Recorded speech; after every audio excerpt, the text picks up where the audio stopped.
Hi, I'm Daniel from Ratings.com. Today, we're testing the TCL 5 series.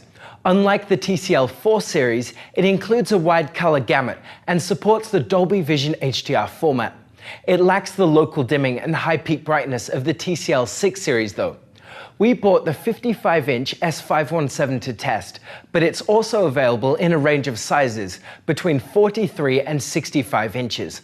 We expect these sizes to have very similar picture quality, but larger TVs tend to have more uniformity issues. Some retailers also carry the S515 variation of the 5 series, which offers the same picture quality, but a more basic infrared remote which requires line of sight. We'll start by looking at the design of the TV, and then we'll focus on the picture quality. We'll also look at the motion handling and input lag, and then compare to these competing models which are currently available. The TCL 5 series has a basic design, but it does look fairly sleek due to the thin borders and stylish edges on the plastic stand. The stand is wide, so it does require a large table, but is also fairly stable. There are no alternative stand positions, and it isn't possible to make the footprint narrower by reversing each leg. The rear of the TV also looks quite sleek. The bottom of the back has a textured plastic finish, which looks quite good. The VESA mounting holes are quite low down on the TV, which may be a consideration if you want to use an existing mount. The bottom part of the TV is a bit thick, so it will stick out a bit if wall mounted. Inputs are directed out the side, which makes them easy to access if the TV is placed close to a wall. Like other TCL TVs, there is no cable management, so many connections out of the back of the TV can look a bit messy.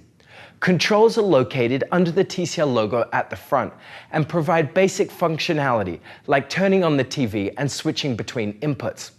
If we look at a thermal image of the TV, we can see that the bottom gets warm as it is where the edge lighting is located. Now we'll have a look at the picture quality. We'll be comparing to currently available TVs, but competing models may change as new TVs are released throughout the year. For an updated comparison with new models as we buy and test them, see the review page on our website, which is linked below.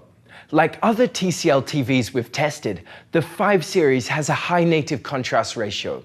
Even compared to the Samsung NU7100 with a VA panel, the TCL 5 series can produce blacks which are a bit deeper, which is excellent for watching dark scenes in a dark room. This is much better than TVs with IPS panels, like the Sony X720E. The TCL 5 series doesn't have local dimming, so it can't produce as deep dark scenes as some higher-end TVs. The higher-end TCL 6 series does though, which is good for those who watch in a dark room. The TCL 5 series has a bad viewing angle. When viewed at an angle, the colors shift and the image loses contrast. For those with wide seating, an IPS TV like the Sony X720E is a better choice. The reflection performance of budget TVs are all in about the same ballpark.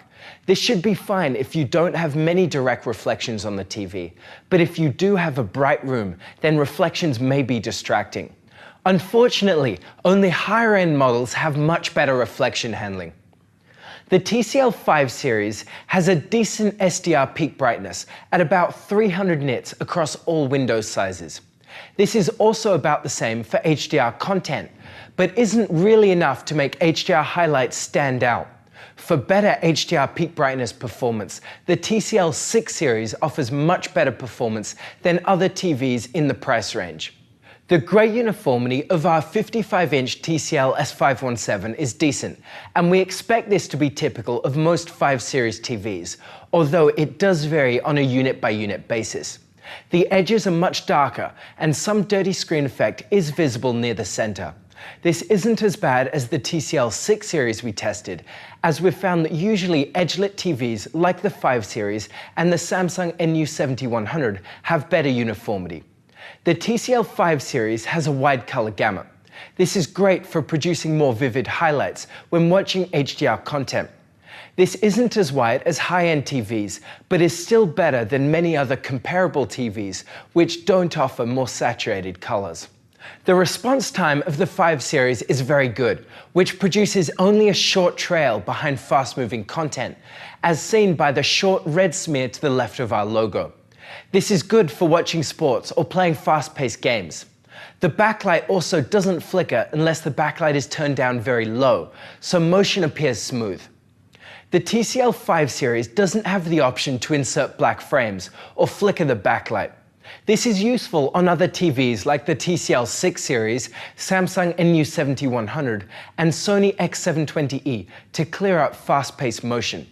Depending on your use, this may not be much of a downside though, as black frame insertion does produce noticeable flicker and also dims the image considerably. The TCL 5 series has an excellent low input lag at about 18 to 20 milliseconds depending on the signal. This feels very responsive and is excellent for gamers on new consoles like the Xbox One S or PS4 Pro. Like other TCL TVs, the 5 series has the excellent Roku smart platform. It has a clean interface, feels responsive, and is easy to use.